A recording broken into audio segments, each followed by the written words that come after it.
10월 22일 수요일 오늘 행복 스케치 2부에서는 초대석 시간으로 아나오토 에반 부대표님과 함께 자동차에 관한 이야기 나눠보도록 하겠습니다.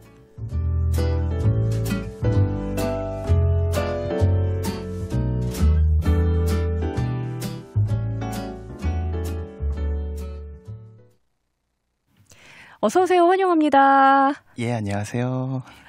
반갑습니다. 왜 이렇게 낯가리세요? 좀 더 밝게 할까요? 아니요, 괜찮은데 부끄러워하시는 것 같아서. 좀 부대표라는 이름으로 나오는 거다 보니까 네. 조금 차분하게 해야 될 것 같은 그렇군요. 그런 압박감이 있어서 네. 방송 때 저번에도 좀 그렇게 한 것 같습니다. 그렇군요. 원래 성격은 조금 더 밝아요. 그러시군요. 이전에는 제가 알기로 다른 방송에는 출연을 한번 하셨던 걸로 들었어요. 그렇죠? 예. 근데 이제 행복 스케치에는 또 첫 출연이시니까 간단하게 이제 자기소개 말씀과 인사 말씀 좀 부탁드릴게요. 예, 알겠습니다. 저는 아나오토에서 일하고 있는 부대표 에반이라고 하고 정비랑 중고차를 저희가 하고 있고요. 거기서 저는 이제 주로 한국 분들을 좀 담당하면서 세일즈랑 설명을 좀 하는 포지션으로 있습니다. 아무래도 한국 분들은 이제 한국 말로 이렇게 설명을 잘 해주셔야지 더 편하고 그러다 보니까 네. 여기 지금 등장을 하시자마자 유튜브 채팅창에 이 댓글이 올라왔는데요. 요 아나오토의 질문, 직원들은 아웃레이신가요? 플랫레이신가요? 해서 제가 요거 답변해 주실 수 있는 부분인가요? 했는데 해주실 수 있다고요. 뭐 그렇게 어려운 질문은 아니어서 네. 저희 직원분들 아웃레이스로 하고 있습니다. 그렇군요. 정비사분 2분이 있고 이제 마스터 정비사분 1분, 그다음 보조 정비사분 1분 해서 고급 인력으로 데리고 있습니다. 그렇군요. 여기 이 아나오토 예전에 대표님 나오셨을 때도 제가 그런 생각을 했던 것 같은데 부대표님을 뵙고도 이런 생각이 또 듭니다. 진짜 아나오토는 뭔가 되게 믿음직스러운 정직한 나와 계셔서 드리는 말씀이 아니라 좀 그런 느낌이에요. 이제 정비소를 찾으실 때 이런 부분들 때문에 이제 걱정 많이 하시잖아요. 내가 혹시 바가지 쓰진 않을까. 이런 부분들 걱정을 하실 텐데 굉장히 좀 정직한 분들이 일하시는 그런 곳인 것 같다라는 생각이 듭니다. 저희가 추구하는 것도 정직함이거든요. 네. 사실상 저도 이 업계에 있지만 너무나도 사기꾼들도 많고 그죠. 속이는 분들도 너무나 많다 보니까 손님들이 절대로 기분 좋게 올 수 있는 곳은 아니에요. 아니면은 이제 도움을 받기 위해서 오고 기분 좋게 온다기보다는 당하지는 않을까. 맞아요. 이 사람들이 나를 속이지는 않을까. 불안해하면서 오는 곳이다 보니까 그 접근성을 조금 낮추려고 제가 이것저것 개인적으로 활동하는 것도 있고 조금 더 노력을 하고 있습니다. 네, 왜냐하면 나는 사실 이 자동차에 관해서 잘 모르는데 이분들이 말씀해 주시는 거를 그냥 믿고 의지할 수밖에 없기 때문에 그쵸. 아무래도 또 고객의 입장에서는 그런 걱정이 들죠. 요 아나오토 어디 있는 건지 한번 좀 말씀 부탁드릴게요. 저희 아나오토는 조금 이해 쉽게 설명하면은 코마트 맞은편쯤에 있는데 코마트에서 북쪽으로 조금 가다 보면은 신호등이 하나 나오거든요. 네. 거기서 우회전 뉴커크 스트리트에서 우회전해서 100m 정도만 들어오시면은 저희 아나오토가 있고 어떤 일이든 중고차든 정비소든 이제 중고차 관련해서도 타이틀 문제가 있을 수도 있고 맞아요. 등록 문제, 뭐 보험 문제 전부 다 저희가 상담해드리고 설명해드리고 도와드릴 수 있으니까 편한 마음으로 오시면은 도와드리겠습니다. 네, 방송국에서도 또 굉장히 가깝네요. 엄청 가깝습니다. 5분도 안 걸립니다. 그러니까요. 또 이 행복 스케치에 자동차 엔진 오일 무료 교환 및 자동차 점검 서비스 상품권을 협찬을 해주셨어요. 알고 계셨나요, 부대표님? 제가 진행하고 있는 거여가지고. 그렇군요. 매주 금요일마다 저희 청취자분들께 드리고 있는데 이 자리를 빌어서 다시 한번 감사드린다고요. 말씀을 꼭 드리고 싶었어요. 아닙니다. 부담 갖지 말고 들고 편하게 오시면은 조금 더 극진하게 모시겠습니다. 네, 행복 스케치에서 요 상품권 받아서 왔다라고 꼭 말씀 전해주시기 바랄게요. 자, 부대표님 오늘은 중고차를 구매하려는 분들에게 좀 꼭 필요한 이야기를 들려주신다고요? 중고차 차가 정말 어려운 거다 보니까 중고차 구매를 처음에 시작하시려는 분들이 되게 막막해 하시는 분들이 많아요. 맞아요. 그리고 저도 이 일을 시작한 지 한 6년 정도 됐었는데 사실 배웠던 일도 아니고 정말 아무것도 모르고 시작한 거라 제가 조금 더 토니 형보다는 눈높이에 맞게 조금 쉽게 설명을 잘 하는 편이라. 아, 그렇군요. 예, 제가 이 방송을 통해서 이 중고차를 구매하는 것에 대해서 단계별로 조금 이해하기 쉽게 예시를 들어가면서 설명할 예정이고요. 네. 제가 몇 가지 예시를 조금 들면서 하기는 할 건데 이해를 돕기 위한 예시지 뭐 수치적으로나 이런 게 어떻게 객관적으로 정확한 건 아니니까. 그렇죠. 조금씩 다 다르니까. 그 점만 조금 유의하시고 들어주시면 감사하겠습니다. 네, 중고차 진짜 처음엔 너무 막막해요. 딜러분들도 많고 가격대도 다 제각각이라서 뭐부터 어떻게 따지고 봐야 될지 참 헷갈리는데 가장 먼저 좀 어떤 단계부터 시작하는 게 좋을까요? 예, 가장 먼저 우선 예산 파악이 가장 중요하고요. 예산 파악? 예, 내가 돈을 얼마나 쓸 수 있는지, 얼마를 갖고 있는지 그거에 맞춰서 차를 사야 되니까. 그리고 두 번째는 나에 대한 상황 파악이 중요합니다. 상황 파악이라는 게 뭐 어떤 걸까요? 예, 상황 파악이라면 예를 들어 이 차가 패밀리카로 쓰여질 건지 아니면 뭐 내 키가 190이 넘는지. 아, 그런 것까지. 예, 왜냐하면 소형차를 차기는 어려울 수 있으니까. 그렇죠. 이제 뭐 그다음에 내가 얼마나 거주할 건지, 첫 차인지 두 번째 차인지 이런 상황이 조금 더 파악이 돼야 차를 정하기에 있어서 조금 편하게 할 수 있습니다. 내가 이 초보 운전인지 뭐 운전이 능숙한지 이런 것도 사실 좀 중요할 것 같고 뭐 이 차량을 어떤 식으로 주로 이용을 할 건지 이런 차량 이용 목적 같은 것도 중요할 것 같고. 예, 목적도 중요하고 얼마나 탈 건지도 정말 중요하고 운전하는 양이라든지. 맞아요. 예. 뭐 내가 보통 회사랑 집 왔다 갔다만 할 건데 그게 뭐 한 10분 거리다. 뭐 그 정도인지 아니면 진짜 뭐 한 30분 거리를 매일매일 운전해야 되는지 이런 운전 빈도 같은 것도 중요할 것 같고 뭐 이렇게 내 상황을 정리를 했다면은 본격적으로 어떤 차를 좀 찾아야 하는지가 궁금한데 어떤 걸 중점으로 찾기 시작해야 될까요? 예, 우선적으로 이제 내가 가족이 있어서 패밀리카를 위해 SUV를 산다든지 내가 키가 너무 커서 조금 큰 차를 사야 된다든지 이런 너무 간단하게 생각할 수 있는 것들은 누구나 할 수 있으니까 그런 거에 관해서보다는 제가 조금 더 다른 관점으로 중요한 점을 좀 말씀드리고 싶은데요.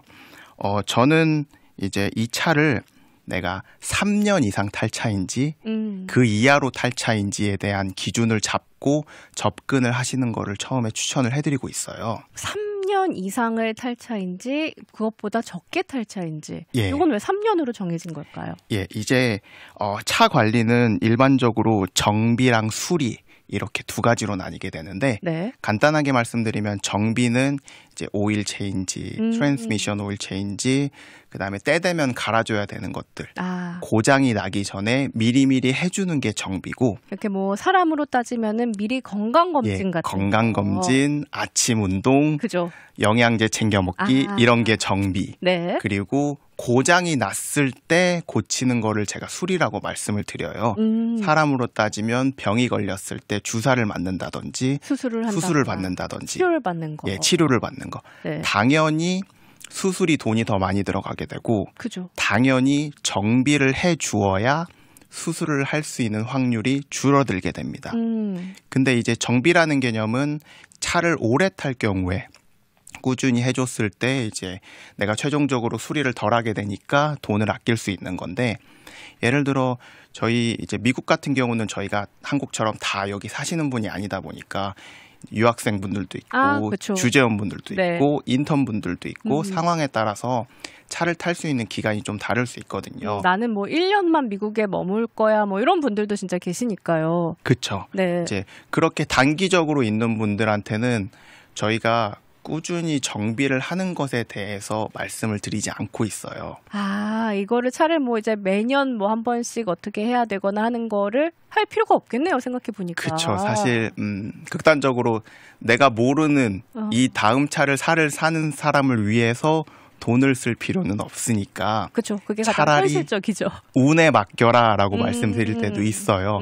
이제 그런 분들은 이제 예를 들어 3년 이하로 이렇게 단기로 사시는 분들은 정비보다는 그냥 수리만 위주로 하면서 하시는 게 좋은데 이분들은 그래서 정비성을 위주로 보다기보다는 내가 이거를 되팔 때 얼마나 많은 값을 받을 수 있는지 예, 이것에 관하여 중점을 보는 게 제일 중요하다고 생각하고 차는 이제 점심이나 음식같이 단순히 이제 소모품이 아니라 내 자산이고 언제든지 되팔 수 있는 거니까 그죠. 이제 되파는 가격이 정말 중요하다고 말씀드리고 있고요. 그리고 3년 이상 타시는 분들, 뭐 10년이 될 수도 있고 5년이 될 수 있는 분들, 그런 분들은 이제 차 가격이라는 게 또 언제 어떻게 바뀔지 모르니까 그거를 보고 차를 사시게 되는 것보다는 내가 그 3년 이상 타시게 될 거면 정비를 해야 되거든요. 그죠. 이제 그런 정비를 하는 것도 돈이 꽤나 많이 나가기 때문에 정비성을 위주로 이제 차를 보셔야 된다라고 말씀을 드리고 있습니다. 내가 진짜 이 차를 얼마나 오래 탈 수 있는지, 뭐 이렇게 큰 수리를 하지 않고 그냥 정비를 하면서 얼마나 오래 탈 수 있는지 이런 것들을 좀 3년 이상 타실 분들은 보셔야 되고, 또 중고차를 구매를 하실 때 나는 한 2년 정도 미국에 머물러서 그동안만 탈 것만 사면 돼라고 생각하시는 분들은 이제 이거를 내가 2년 동안 타고 다시 되팔 때 그 가격까지 고려를 해서 그 부분을 또 중점적으로 보셔야 된다는 거군요. 예, 그게 제일 중요합니다. 네, 이제 정비성에 대해서 좀 얘기를 해볼까 하는데, 이 부대표님 말씀처럼 정비성이 좋은 차와 되팔 때 가치가 좋은 차 조금 다를 것 같은데 어떤 차량이 각각 해당이 되는지 좀 예를 들어서 알려주실 수가 있을까요? 예, 저는 한국에서 태어났고 한국에서 자랐고 한국을 참 사랑하지만 아직까지는 어쩔 수 없이 일본 차가 조금 더 정비성이 좋더라고요.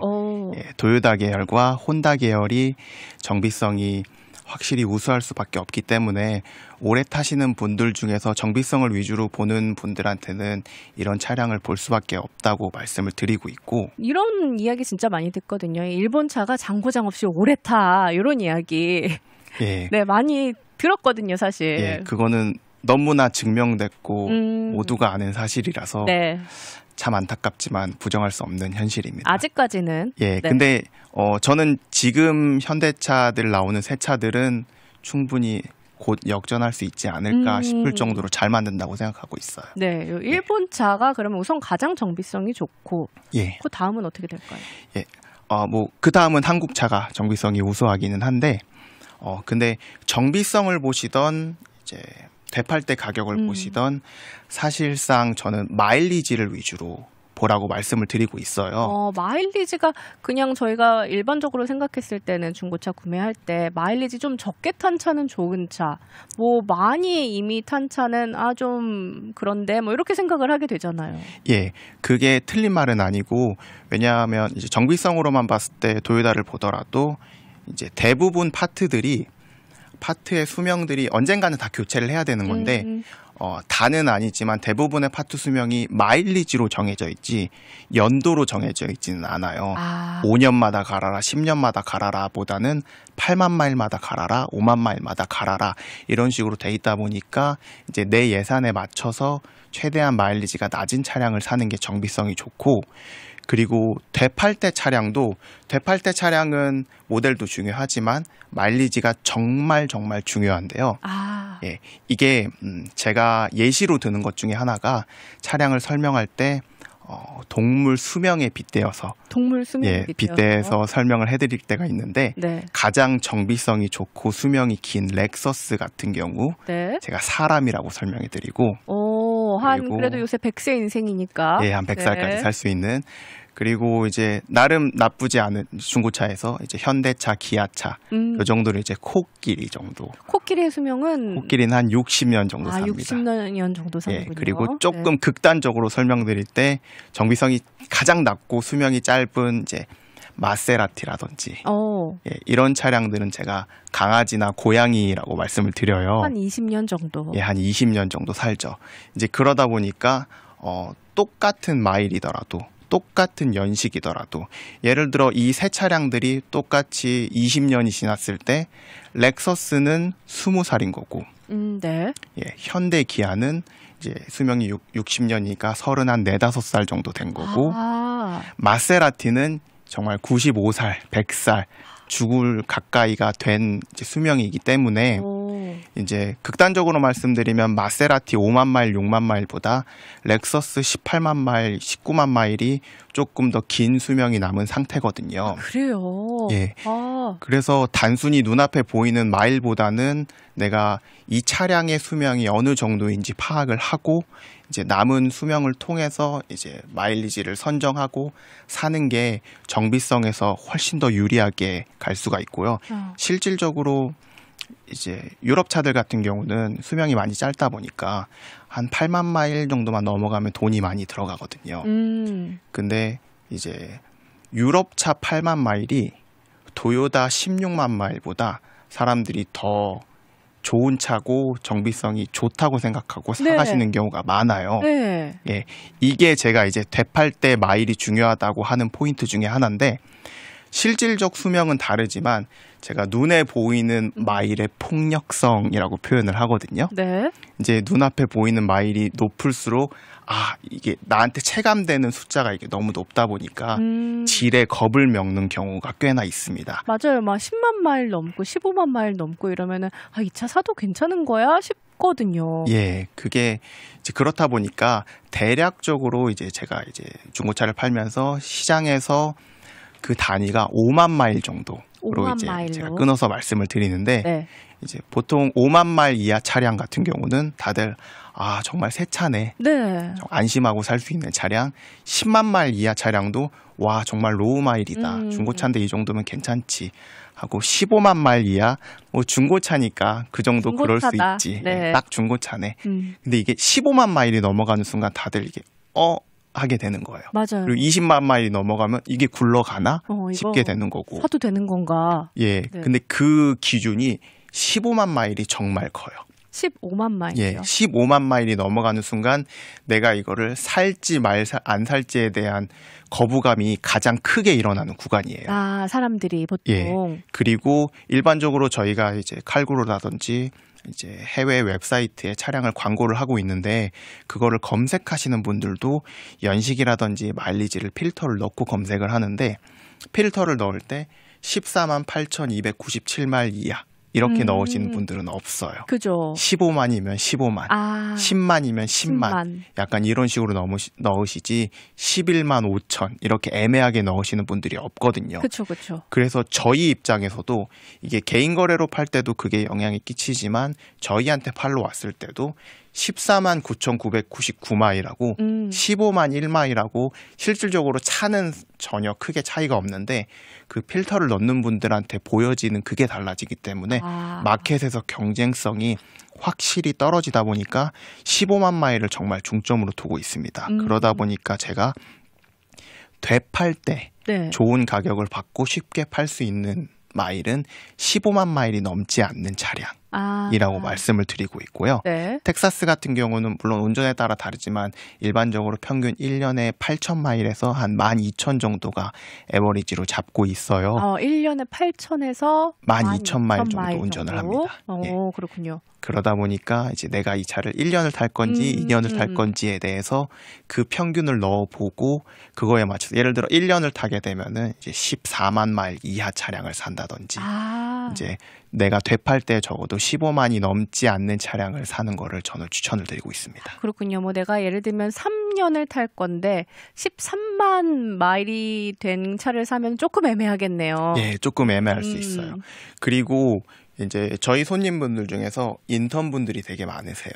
이제 주재원분들도 많고 유학생들도 많고 하는데 보통 3년 거주하시는 분들은 잘 없고 이제 주재원 그다음에 교수 연구년이라든지 1년 거주하시는 단기 거주자분들이 참 많거든요. 그렇군요. 물론 예산이 넉넉해가지고 9만 마일, 8만 마일 이런 걸 살 수 있으면 너무 좋지만 다들 상황이 그렇지 않으니까 그거에 맞춰서 사야 되는데 제가 절대 사지 말아야 될 마일이 14만 마일을 사지 말라고 말씀드려요. 1년 거주하시는 분들. 1년 거주하는 분들. 네. 차라리 16만, 17만은 괜찮으세요. 그래요? 그건 왜요? 예. 왜냐하면 16만, 17만을 내가 샀다는 거는 이미 그 15만의 기점을 넘어서 경제성이 낮은 차량을 더 싸게 구매할 수 있는 거예요. 나도 저렴하게 구매를 하군요. 나도 저렴하게 구매를 했기 때문에 그냥 저렴하게 팔 수 있기 때문에 그 감가의 차이가 크지 않는데 네. 이제 가장 위험한 게 14만대 차량입니다. 내가 살 때는 경쟁성이 있는데 내가 팔 때 경쟁성이 꺾이는 차량. 그렇겠네요. 생각해보니까 나는 이제 15만 마일보다 더 밑에 차를 샀기 때문에 좀 비싸게 주고 샀는데 내가 팔 때는 15만 마일을 넘어버려서 그렇게 팔 수 없게 되는 차가 24만이다. 예, 그 감가의 갭이 가장 크게 되는 그 구간이 가장 최악이기 때문에 이런 차량들은 피하라고 말씀드리고 있고. 네. 그러니까 예를 들어 이제 마일만 보면 안 되니까 차로 좀 비교하면은 제가 만약에 유학생 손님이 오시면 똑같은 예산이라고 했을 때 이제 차라리 14만, 15만 대의 도요타를 추천을 해드리고 있어요. 어차피 내가 이거를 무엇을 사더라도 이제 15만이 넘어갈 거고, 네. 그렇지만 이제 정비성을 챙길 수 있고 수명이 많이 남은 14만, 15만 대의 도요타가 차라리 낫고, 네. 인턴 분들이 오셨을 때는 14만, 15만 차량의 도요타를 살 가격이면은 12만, 11만 차량의 현대 기아를 살 수가 있거든요. 그렇군요. 예. 11만, 12만 현대 기아가 1년 동안 크게 문제가 될 정도로 안 좋은 차량은 아니에요. 예. 그리고 도요타는 항상 이 중고차계에서 이제 수명이 많다 보니까 가격이 너무 비싼 단점이 있어요. 그래요? 예, 연식과 마일 대비 가격이 너무 비싸요. 옵션이랑 이런 걸 따졌을 때. 네. 근데 가격이 비싼 이유는 내가 이 차량을 탈 수 있는 수명이 많이 남았기 때문에 그 가치가 비싼 건데 내가 어차피 1년만 탈 거잖아요. 그죠. 나는 수명이 그렇게 길 필요는 사실 나에겐 없죠. 예, 내가 그 10년 탈 수 있는 가치를 누릴 게 아닌데 맞아요. 그거에 대한 돈을 꼭 내야 되나라고 했을 때 저는 꼭 그러지 않아도 된다라고 말씀을 드리고 있어요. 네. 그 돈에 차라리 현대기아를 보시면 이제 갑자기 도요타에는 없었던 백업 카메라가 생겨나기도 하고 카플레이어가 나오기도 하고 그리고 되팔 때 이제 마일리지가 15만이 넘지 않는 차량을 살 수 있다 보니까 되팔기도 조금 더 수월하고 그리고 일반적으로 그렇게 단기적으로 이제 10,000불 언저리 정도의 차량을 사시는 분들이 되팔 때에도 그런 비슷한 유학생분들이나 이제 이런 분들이 사시다 보니까 그죠. 그분들이 차에 대해서 잘 알게 되면은 당연히 도요타를 찾겠죠. 그죠. 예, 근데 모두가 그 차에 대해서 전문성이 있는 건 아니니까 눈앞에 보여지는 마일리지에 대한 그런 압박감 때문에 오히려 한국차 마일리지 낮은 것들이 도요타보다는 개인 거래에서 판매가 더 수월한 경우가 많아서 이제 그런 쪽으로 추천을 해드리고 있습니다. 뭔가 옵션 같은 것도 더 좋아 보이고 마일도 더 낮으니까 또 뭐 그렇게 구매를 하게 될 수도 있으니까요. 예. 네, 그렇군요. 저희 잠시 쉬어가는 시간 갖고 오도록 하겠습니다. 노래 한 곡 듣고 돌아와서 아나우토 에반 부대표님과 이야기 계속 이어갈게요. 김건모가 부릅니다. 서울의 달. 10월 22일 수요일 행복 스케치 2부 초대석 시간으로 아나오토 에반 부대표님과 함께 중고차 구입에 관한 이야기 나누고 있습니다. 저희가 대화 나누는 동안 여기 채팅창에 질문이 들어왔어요, 부대표님. 예. 네, 아나오토의 질문이라고 하시면서 이 오일 상품권은 풀 신테틱인가요? 컨벤셔널인가요? 라고 이렇게 질문이 들어왔는데 저는 뭐가 뭔지 모르겠고 네. 그냥 간단하게 설명하면 조금 더 좋은 오일 쓰냐, 평범한 오일 쓰냐 그런 거군요. 이렇게 그런 이해하시면 질문이었군요. 되고 네. 이제 풀 신테릭이 조금 더 좋은 오일이고 저희는 전부 풀 신테릭만 사용하고 있습니다. 네, 저 어떻게 답변이 되셨을지 모르겠네요. 예, 오일 체인지를 간단하게 설명드리면 정말 기초적이고 제일 중요한 거거든요. 기초적이지만 그만큼 제일 중요한 거. 예, 오일이 이제 엔진이 사실 가장 중요한 차량의 파트 중에 하나니까. 맞아요. 그리고 엔진이 고장나면 이제 수리비가 몇천 단위죠. 어마어마하게 들잖아요. 예, 제가 보통 뭐라고 말씀드리냐면 차량에서 가장 중요한 파트는 엔진하고 트랜스미션 이렇게 두 가지라고 말씀드리는데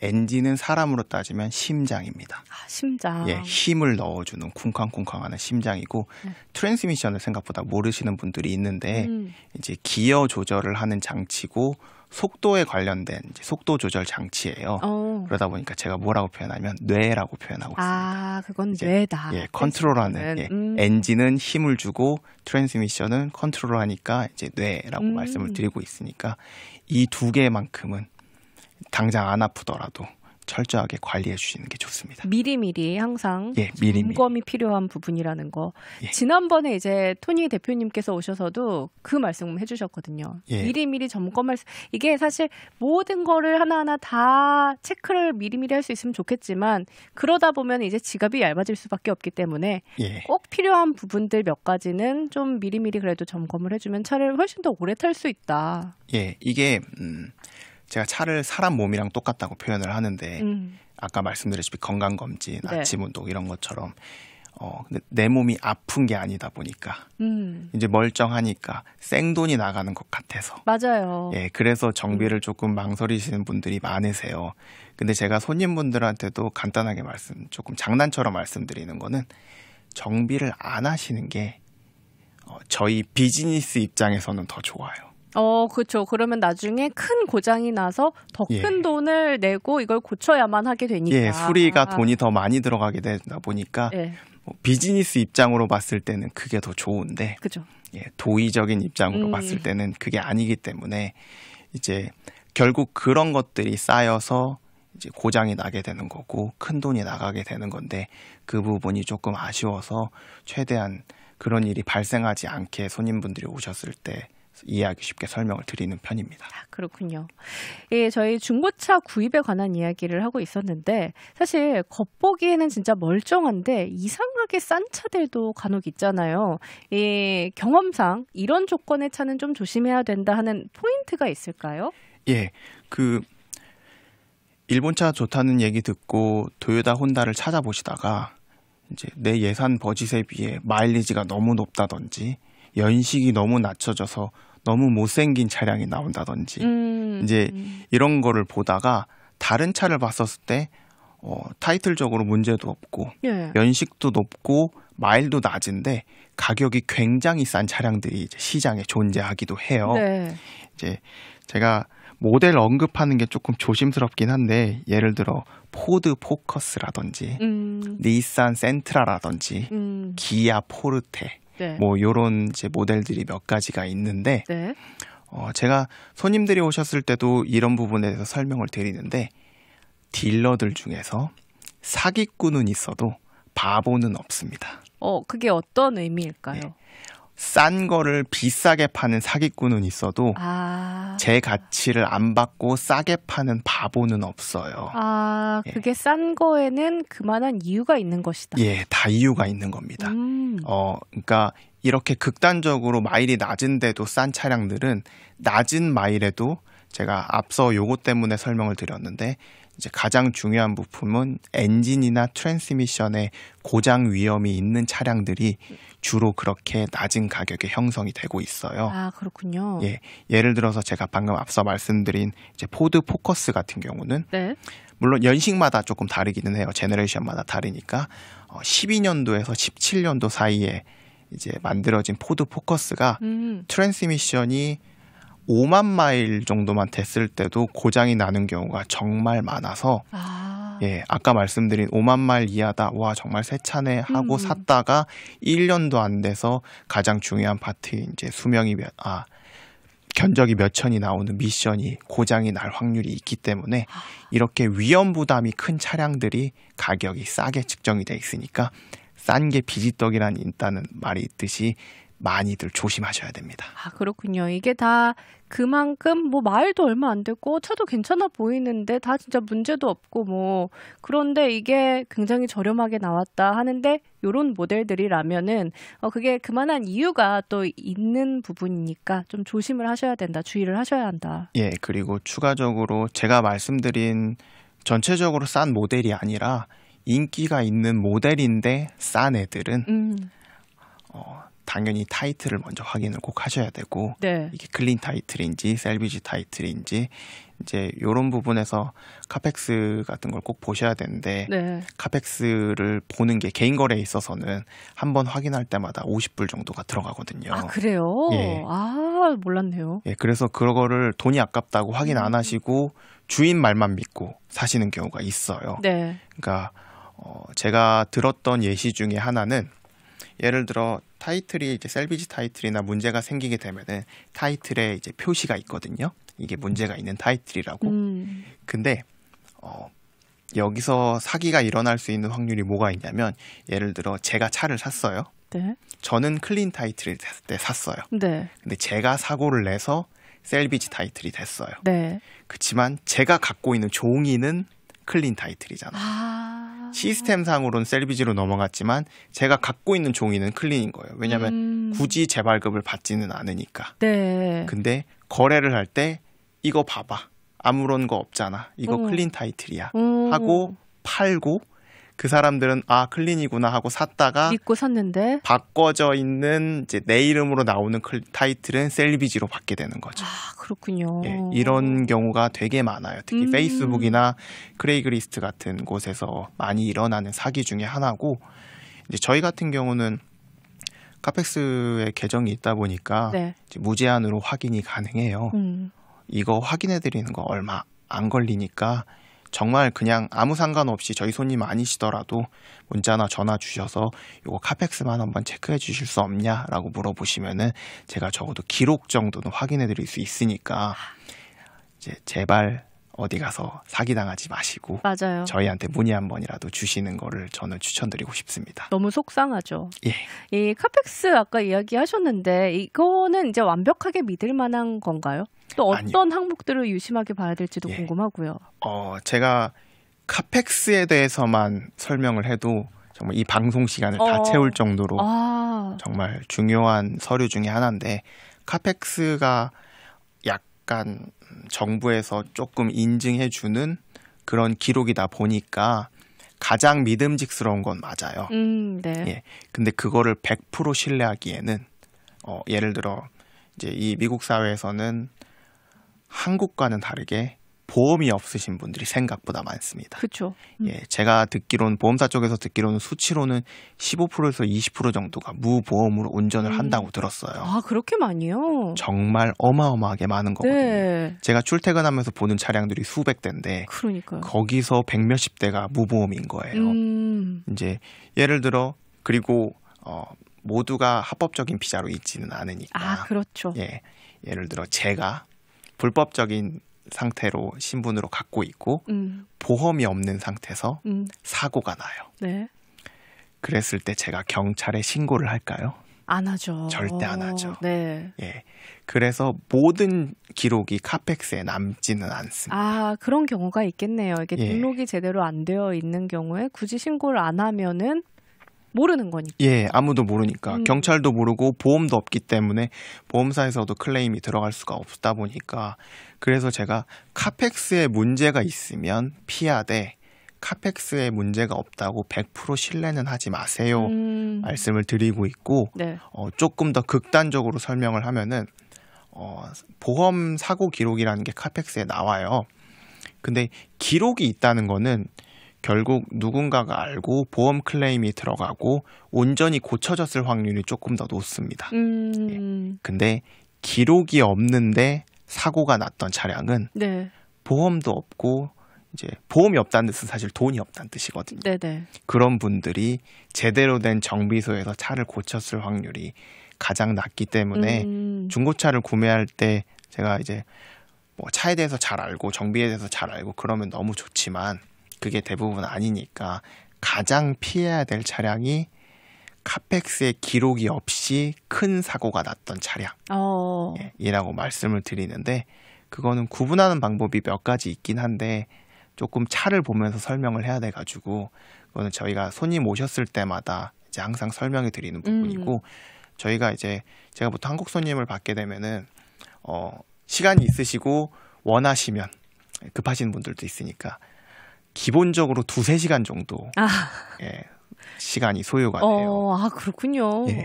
우선 이제 제가 상황에 맞게 어떤 차를 사야 되는지 듣고 이제 상담을 해드리는 편이고, 그리고 차량을 보여줄 때도 제가 항상 손님들한테 하는 말이 여기서 안 사도 괜찮습니다. 다른 곳에 가서 더 좋은 차가 있다면 저희가 경쟁성에서 밀린 거니까 그거에 대해서는 뭐 제가 어떻게 할 수 있는 부분이 아닌데 다른 데 가서 적어도 사기만 당하지 말라고. 네. 예, 피해야 될 차량 확인하는 법, 이런 것들을 다 기본적으로 설명을 해드리고 있어요. 맞춤형으로 이렇게 상담을 해주시는군요. 예. 네. 예, 그래서 그 부분에 있어서 이제 시간을 조금 많이 소모하는 편인데, 물론 그런 과정에서 신뢰도가 많이 쌓여서 맞아요. 대부분 사가기도 결국 합니다. 아나오토에서 사시는군요. 예.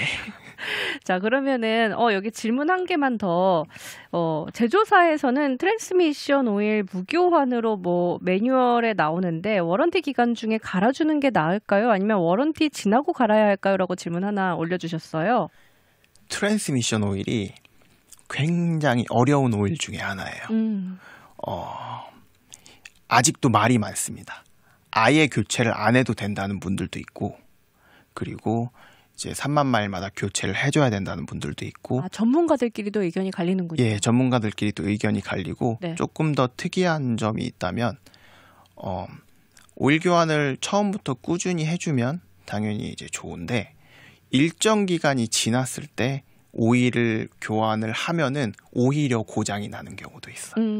예.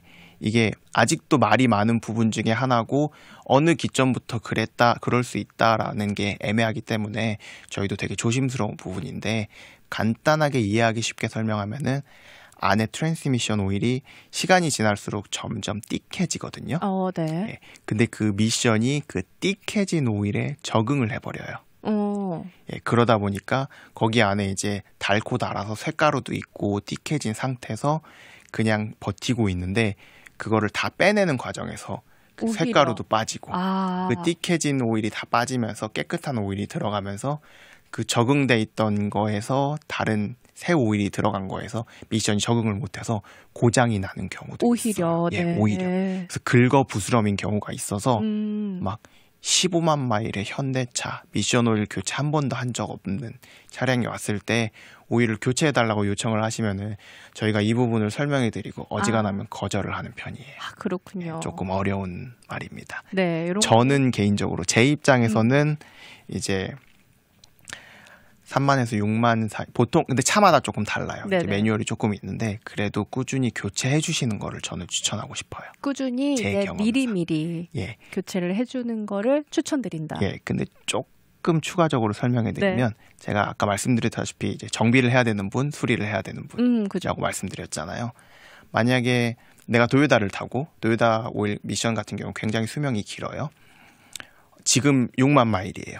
보통 6만 마일에 한번 미션 오일 교체해 주시는 게 좋거든요. 네. 6만쯤에 한번 교체해 주시고 한 3만에서 6만 사이에 교체해 주시는 게 좋은데, 제가 손님분들한테 뭐라고 말씀드리냐면 내가 이 차를 20만, 30만, 40만 끝까지 탈 거다 라고 하면 교체를 해 주시는 게 좋습니다. 네. 라고 말씀드리고, 내가 적당히 이거 10만, 12만쯤에 팔 거다 라고 하면은 그냥 하지 말라고 말씀드려요.